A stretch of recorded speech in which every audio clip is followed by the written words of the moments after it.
എല്ലാവർക്കും നമസ്കാരം.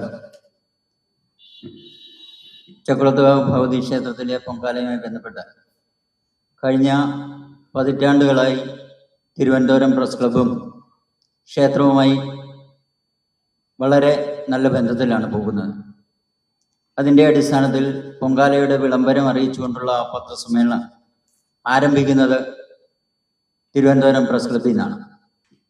ചക്കുളത്തുകാവ് ഭഗവതി ക്ഷേത്രത്തിലെ പ്രസിദ്ധമായ പൊങ്കാല മഹോത്സവം ഡിസംബർ മാസം 4-ാം തീയതി വ്യാഴാഴ്ച പുലർച്ചെ 4 മണിക്ക് അഷ്ടദ്രവ്യ മഹാഗണപതി ഹോമത്തോടുകൂടി പൊങ്കാല ചടങ്ങുകൾ തുടങ്ങുന്നു. 9 മണിക്ക് വിളിച്ചുചൊല്ലി പ്രാർത്ഥനയ്ക്ക് ശേഷം ക്ഷേത്ര ശ്രീകോവിലെ കിടാവിളക്കിൽ നിന്നും ക്ഷേത്ര കാര്യദർശി ബ്രഹ്മശ്രീ മണിക്കുട്ടൻ നമ്പൂതിരി കൊടിവിളക്കിലേക്ക് ദീപം തെളിയിക്കും. തുടർന്ന് പണ്ടാര പൊങ്കാല അടുപ്പിലേക്ക് ക്ഷേത്ര മുഖ്യ കാര്യദർശി ബ്രഹ്മശ്രീ രാധാകൃഷ്ണൻ നമ്പൂതിരി തിരിതെളിയിക്കുന്നതോടെ പൊങ്കാല ചടങ്ങുകൾക്ക് തുടക്കമാകും. 11 മണിയോടുകൂടി 51 ജീവിതകളിലായി 500-ൽ പരം വേദപണ്ഡിതന്മാരുടെ നേതൃത്വത്തിൽ ഭക്തർ നിവേദിച്ച പൊങ്കാല നേദിക്കുന്ന ചടങ്ങ് നടക്കും. അതിനുശേഷം വിശിഷ്ടമായ ഉച്ചദീപാരാധനയും ക്ഷേത്രത്തിൽ നടക്കും. വൈകുന്നേരം 5 മണിക്ക് ചേരുന്ന സാംസ്കാരിക സമ്മേളനം കുട്ടനാട് MLA തോമസ് കെ തോമസ് അധ്യക്ഷത വഹിക്കും. അതുപോലെ തന്നെ Paschimbangal governor doctor CV Anandabose Karthika സ്തംഭത്തിന് അഗ്നി പകരും. പൊങ്കാല ചടങ്ങുകളുടെ ഉദ്ഘാടനം നിർവഹിക്കുന്ന കേന്ദ്രമന്ത്രി ബഹുമാനപ്പെട്ട ജോർജ് കുര്യൻ അവർകളാണ്. തമിഴ്നാട് മുൻ മുഖ്യമന്ത്രി O പന്നീർസെൽവം മുഖ്യാതിഥിയായി പങ്കെടുക്കും. അതുപോലെ തന്നെ വൈകിട്ട് നടക്കുന്ന സാംസ്കാരിക സമ്മേളനം ഉദ്ഘാടനം ചെയ്യുന്നത് പ്രിയങ്കനായ സാംസ്കാരിക വകുപ്പ് മന്ത്രി സജി ചെറിയാൻ അവർകളാണ്.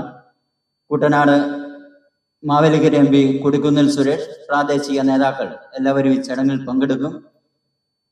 കാർത്തിക സ്തംഭം കത്തിക്കുക എന്ന് പറയുമ്പോൾ 51 അടി ഉയരമുള്ള ഒരു കമുകിൽ ദേവിക്ക് 1 കൊല്ലം കിട്ടിയ ഉടയാടകൾ ചാർത്തി അത് അഗ്നിക്ക് ഇരയാക്കുന്ന ചടങ്ങാണ് കാർത്തിക സ്തംഭം കത്തിക്കുന്നത്.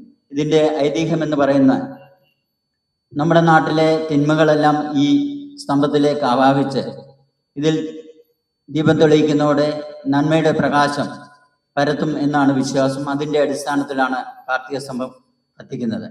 അതുപോലെ തന്നെ ഇപ്രാവശ്യം KSRTCയുമായി സഹകരിച്ചുകൊണ്ട് ബഡ്ജറ്റ് ടൂറിസവുമായി കേരളത്തിൻ്റെ വിവിധ ഡിപ്പോകളിൽ നിന്നും KSRTCയുടെ പ്രത്യേക സർവീസ് നടത്തി ഭക്തജനങ്ങൾക്ക് പൊങ്കാലയിട്ട് അവർക്ക് ക്ഷേത്ര ദർശനം നടത്തി തിരിച്ചു പോകാനുള്ള സൗകര്യ ക്രമീകരണങ്ങളും ചെയ്തിട്ടുണ്ട്.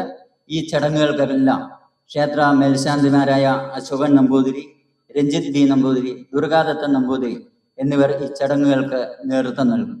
അതുപോലെ തന്നെ ആലപ്പുഴ, പത്തനംതിട്ട 2 ജില്ലാ കളക്ടർമാരുടെ നേതൃത്വത്തിൽ വിപുലമായ ഒരുക്കങ്ങളാണ് ക്രമീകരിച്ചിട്ടുള്ളത്, അവരുടെ നേതൃത്വത്തിൽ നടക്കുന്നത്. അതുപോലെ തന്നെ പോലീസ് സേനയുടെയും അതുപോലെ ആരോഗ്യവകുപ്പ്, ഫയർഫോഴ്സ്, വിവിധ സാമൂഹിക സാംസ്കാരിക സംഘടനകളുടെ നേതൃത്വത്തിൽ ഈ പൊങ്കാലയ്ക്ക് എത്തുന്ന ഭക്തജനങ്ങൾക്ക് ആവശ്യമായ കുടിവെള്ളം, ഭക്ഷണം, പ്രാഥമിക സൗകര്യത്തിനുള്ള ക്രമീകരണങ്ങൾ എല്ലാം ചെയ്തു വരുന്നുണ്ട്. ഈ ഒരു സന്ദേശം എല്ലാ ഭാഗത്തും എത്തിക്കാൻ വേണ്ടിയാണ് ഞങ്ങൾ ഇവിടെ എത്തിയിട്ടുള്ളത്. നിങ്ങളുടെ എല്ലാം ആത്മാർത്ഥമായ സഹകരണം ഞങ്ങളോടൊപ്പം ഉണ്ടാകണം. അതുപോലെ തന്നെ ഈ പൊങ്കാല ചടങ്ങ് നേരിട്ട് കാണാൻ ഇവിടെ നിന്ന് നിരവധി ഭക്തർ വരുന്നുണ്ട്. അതുകൊണ്ടാണ് ഞങ്ങൾ ഈ പ്രദേശത്ത് വരികയും അതുപോലെ ഈ പ്രസ് ക്ലബിലെ എല്ലാ പ്രവർത്തകരും ഞങ്ങളുടെ പൊങ്കാല വന്ന് നേരിൽ കണ്ട് അതിൻ്റെ ആ സായുജ്യം അണിയണമെന്ന് ദേവിയുടെ നാമത്തിൽ അഭ്യർത്ഥിച്ചുകൊണ്ട് നിർത്തുന്നു. നമസ്കാരം.